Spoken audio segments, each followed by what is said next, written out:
안녕하십니까, 신바입니다. 오늘은 박한수 목사님 천국 지옥 설교 두 번째 편에서 등장한 지옥 간증을 성경적으로 해설해보고 또 지옥과 관련한 저의 간증 또한 있어서 그것을 나누어 볼까 합니다. 오래된 구독자분들은 아시겠지만 저는 예수님의 인도로 천주교에서 개신교로 이동하였고 복음이 열리고 신학생이 되었습니다. 그 와중에는 간증거리가 정말 많았습니다. 특히 제가 첫 번째 간증 영상으로 올린 예수 그리스도 체험 이야기는 가장 절정의 간증입니다. 그 영상을 찾아보시면 좋을 것 같습니다. 저는 여러 간증거리가 있었지만 노방 전도를 할 때에 그러한 간증을 하여도 크게 상대가 관심을 안 보이는 경우가 많았고 또 복음 전파에도 별 도움이 안 되는 것 같아서 그동안 입을 닫고 살고 있었습니다. 그래서 신바튜브에도 그러한 간증 영상을 특별히 찍어서 올리지는 않았었습니다.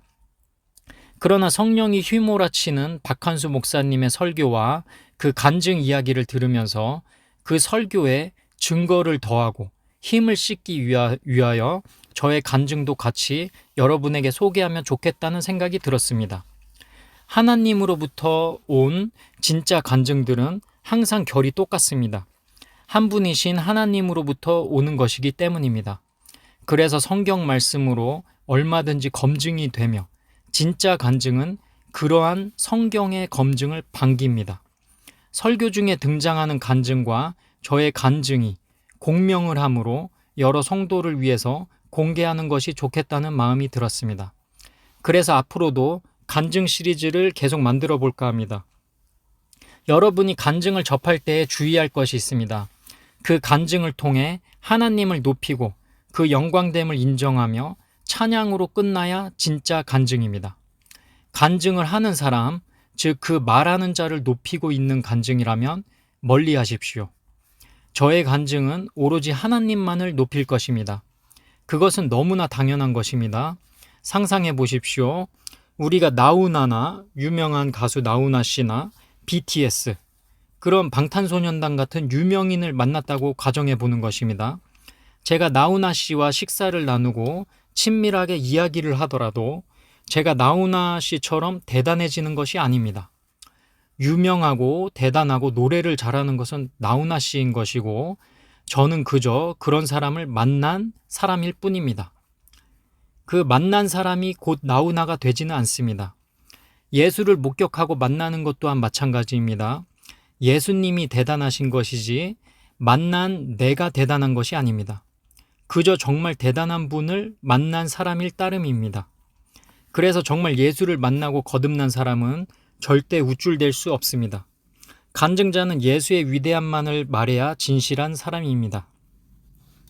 어쨌든 오늘은 박한수 목사님의 지옥 간증 이야기를 살펴보고 싶습니다. 독실한 3대째 기독교 집안에 어떤 성도 한 분이 계셨는데 그분은 집안 분위기에 따라서 교회는 다녔지만 믿음은 없었다고 합니다. 그러던 중에 어느 날 입신해서 영과 육이 분리되고 천국과 지옥 재판장에 갔었다고 합니다. 그곳에서 좌편에는 지옥의 갈자가 분류되었고 우편으로는 천국의 갈자가 분류되고 있었더랍니다.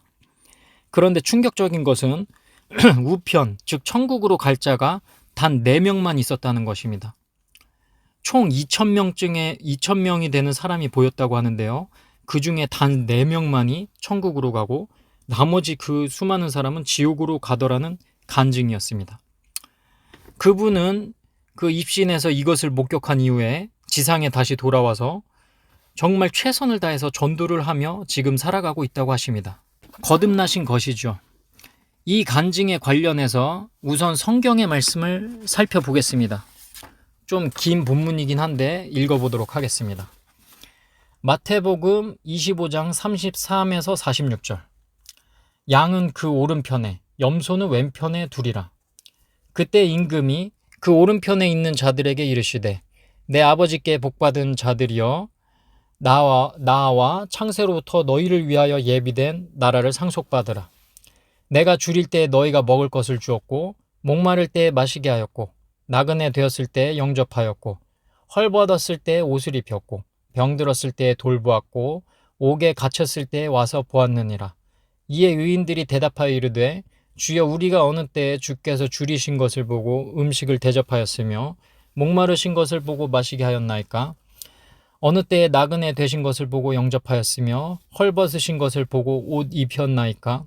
어느 때에 병드신 것이나 옥에 갇히신 것을 보고 가서 배웠나이까 하리니 임금이 대답하여 이르시되 내가 진실로 너희에게 이르노니 너희가 여기 내 형제 중에 지극히 작은 자 하나에게 한 것이 곧 내게 한 것이니라 하시고 또 왼편에 있는 자들에게 이르시되 저주를 받은 자들아 나를 떠나 마귀와 그 사자들을 위하여 예비된 영원한 불에 들어가라.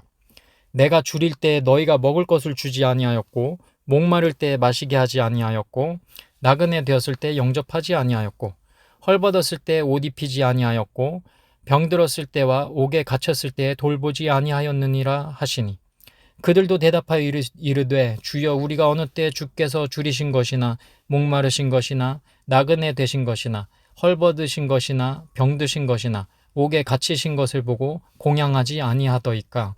이에 임금이 대답하여 이르시되 내가 진실로 너에게 이르노니 이 작은 자 하나에게 하지 아니한 것이 곧 내게 하지 아니한 것이니라 하시리니 그들은 영벌에 의인들은 영생에 들어가리라 하시니라. 아멘.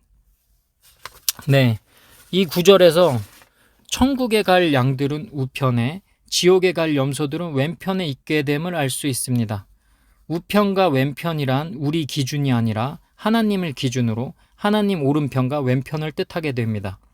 성경에서는 늘 오른손이 좋은 것을 상징하고 왼손 쪽은 나쁜 것을 상징합니다. 왼편에 있는 무리는 지옥으로 분류되는 것이죠. 이것으로써 박한수 목사님 설교 중에 지옥 간증이 성경 말씀과 일치함을 알 수 있습니다. 그리고 또 다른 성경 말씀을 살펴보겠습니다. 마태복음 7장 13에서 14절 좁은 문으로 들어가라. 멸망으로 인도하는 문은 크고 그 길이 넓어 그리로 들어가는 자가 많고 생명으로 인도하는 문은 좁고 길이 협착하여 찾는 자가 적음이라. 여기서 천국을 찾는 이가 적다고 말씀하십니다. 2,000명 중에 단 4명만 천국에 가고 있더라는 간증이 설명될 수 있는 성경 말씀인 것이죠. 저는 그래도 그 간증 이야기를 들으면서 너무나 적은 그 수치에 참으로 놀라서 그 2,000명 대다수가 교인이 아니길 바라는 마음이 들었습니다. 교회를 거부하는 자가 지옥에 간다고 하면 그래도 이해가 가지만 예수를 믿는다는 교인 대다수가 지옥에 간다면 너무나 충격적입니다. 어쨌든 천국에 가는 길은 좁다고 표현되고 있습니다. 세상의 것보다 영혼의 것을 사모하는 이가 적기에 천국 가는 길에 진정으로 관심을 갖는 이도 적은 것이죠. 그러나 정말로 영혼을 사모한다면 다음에 희망적인 성경 구절이 있습니다. 자, 유명한 성경 구절이죠. 요한복음 3장 16절 하나님이 세상을 이처럼 사랑하사 독생자를 주셨으니 이는 그를 믿는 자마다 멸망하지 않고 영생을 얻게 하려 하심이라. 그를 믿는 자마다 누가 됐든 멸망하지 않는다. 그리고 영생을 얻는다. 이렇게 말씀하시는 거죠. 그리고 로마서 10장 13절 누구든지 주의 이름을 부르는 자는 구원을 받으리라. 정말 감사하죠. 주의 이름을 부르는 자 누구라도 구원을 받으리라. 그리고 사도행전 2장 21절 누구든지 주의 이름을 부르는 자는 구원을 받으리라 하였느니라. 여기도 누구든지 주의 이름을 부르는 자 구원을 받으리라. 로마서랑 같은 말의 반복이죠. 이런 식으로 누구든지 가리지 않고 천국으로 초대한다는 구절은 성경에 정말 많이 있습니다. 제가 몇 가지만 찾아본 건데요. 정말 많이 나옵니다. 그러나 정말 천국을 바라지 않으면서도 바라는 척을 하고 천국을 바라는 척을 하면서 세상의 것을 추구하는 가짜 기독교인이 많은 이 상황에서, 이 우리의 현실에서 이런 누구든지 그냥 믿으면 단순히 구원되는 것처럼 보이는 이 구절의 강조는 사실 도움이 안 될 수 있습니다. 이런 구절의 강조보다 천국문의 좁음을 알리는 것이 그들의 영생에 유익이 될 것입니다. 그래서 지금 하나님은 박한수 목사님과 같은 그런 종을 크게 세워서 남겨놓으신 것이고 저는 그 목사님의 설교를 세상에 알리는 것입니다. 박한수 목사님도 그러한 상황을 알기에 저 신발을 칭찬하셨고 또 본인의 설교를 사용하도록 허가하셨다고 믿습니다. 어쨌든 이번에는 진짜 제가 겪었던 저의 지옥 간증을 본격적으로 나누어 보겠습니다.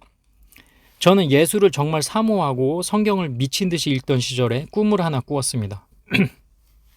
꿈의 배경은 컴컴한 동굴길이 있는 지옥이었습니다. 정말 컴컴했고 동굴길이 길게 있었습니다. 그리고 모든 사람이 어두운 검은색이 되어 한 줄로 길게 서 있었고 모두 침울한 채로 아무 말을 하지 않고 있었습니다. 정말 사람들이 이렇게 새까매진 모습으로 아무 말도 하지 못하고 있었습니다. 그리고 저도 그 줄에 끼어서 서 있었습니다. 참혹한 것이죠. 그리고 저 또한 아무 말도 하지 못하였습니다. 하나님 앞에서는 어떤 변명도 불가능하다는 것을 의미하는구나 하고 느꼈습니다. 죄 속에 있는 그 모든 사람은 일렬로 길게 늘어서 있었는데 정말 많은 사람이 있었습니다. 그리고 천천히 동굴길로 천천히 걸어 나갔습니다. 계속 걸어가자 붉은색의 뜨거운 빛이 끝에 보였습니다. 동굴길이 끝나는 곳에 마그마 용암이 펄펄 끓는 불 연못이 있었던 것입니다. 그 불길이 보였던 것이죠. 사람들은 아무 말도 하지 못하고 자기 차례가 되면 그 불못으로 던져졌습니다. 한 명 한 명씩 그렇게 던져졌고 드디어 저의 차례가 되었습니다.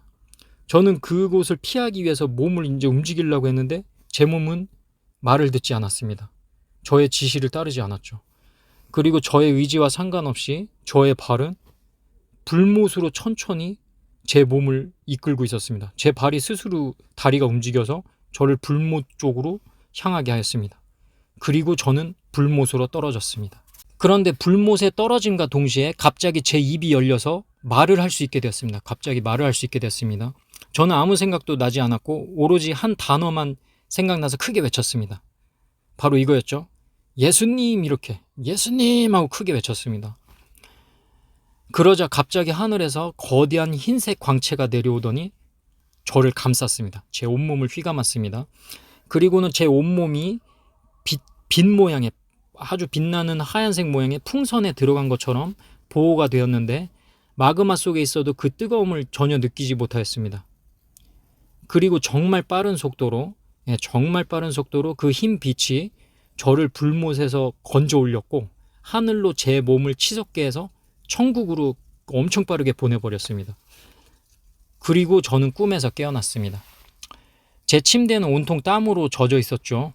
제가 얼마나 긴장을 했던지 온몸이 부르르 떨리는 것 같았습니다. 그리고 저는 곧 성경에서 말하는 복음이 떠올랐습니다. 우리 모든 인간은 죄를 범하였고 하나님으로부터 멀어지고 지옥에 갈 운명이었지만 예수님께 의지해서 그 예수님의 보혈로 구원되었다는 그 복음이 떠올랐습니다. 그리고 살아계신 우리 주님 예수 그리스도에게 정말 감사했습니다. 진정으로 믿는 크리스천 여러분, 희망을 가지십시오. 하나님은 진정으로 여러분을 사랑하시고 구원하시길 너무나 원하십니다. 독생자 예수 그리스도가 그 강력한 증거입니다. 믿는 자는 구원됩니다. 이것은 사실입니다. 저는 노방전도를 다니고 생활전도를 할 때 한 가지 희망을 품고 전도합니다. 상대가 혹시나 나의 전도를 받고 예수를 믿겠노라고 단 한 번이라도 고백한다면 그 예수를 믿겠다는 그 단 한 번의 고백으로 그가 혹시나 천국에 갈 수 있지 않을까. 정말 그가 그 고백 이후에도 엉터리로 살고 교회에 출석도 안 하고 그냥 살더라도 혹시나 그 단 한 번의 믿음의 고백이 그를 마지막 날 살리지 않을까 하는 희망을 품고 제가 전도를 다니는 것입니다. 물론 진짜 믿음과 구원이 그에게 어떻게 일어날지는 하나님만이 아십니다. 그러나 저는 사랑이 많으신 하나님을 알기에 일말의 희망을 품고 전도를 다닙니다. 만약에 그 단 한 번의 고백으로 상대가 살아난다면, 그래서 그가 천국에 간다면 천국에서 저를 보았을 때 얼마나 정말 가슴 깊이 감사해야 할까요? 정말 감사해야겠죠, 저한테. 저는 그런 감사 인사를 천국에서 서로 나누고 싶습니다. 그러나 그리스도의 그 귀하고 귀한 보혈, 여러분 그 십자가에서 흘린 보혈은 진짜 장난이 아닌 겁니다. 정말 귀한 겁니다. 근데 그것을 값싼 구원으로 만들어버리는, 정말 값싼 복음으로 만들어버리는 그런 진짜 크리스천이 하는 가라지가 많은 이런 교회 현실에서는 쉽게 구원된다는 논리가 잘못 전파되면 매우 위험합니다. 정말 모두가 실족할 수 있습니다. 지옥에 갈 수 있다는 거죠. 그렇게 되지 않기 위해서 우리는 하나님을 두려워할 줄도 알아야 합니다. 하나님을 두려워야 성화의 단계로 갑니다. 진짜로. 그리고 경외해야 합니다. 하나님은 사랑이 많으시지만 그 사랑 때문에 무시받거나 이용당하는 분이 아니십니다. 정말 기억하십시오. 지금 이 시대의 교회는 정말 경외심이 필요합니다. 그게 정말 경외심이 없는 세대이고 그것이 필요합니다. 그래서 박한수 목사님과 같은 설교자의 외침을 우리는 가슴 깊이 새기고 우리가 진짜 가지고 있는 바이블 성경을 떨림으로 감사하게 읽고 감동해야 하겠습니다. 여러분 모두가 진정으로 구원되기를 살아계신 예수님의 이름으로 기도합니다. 감사합니다.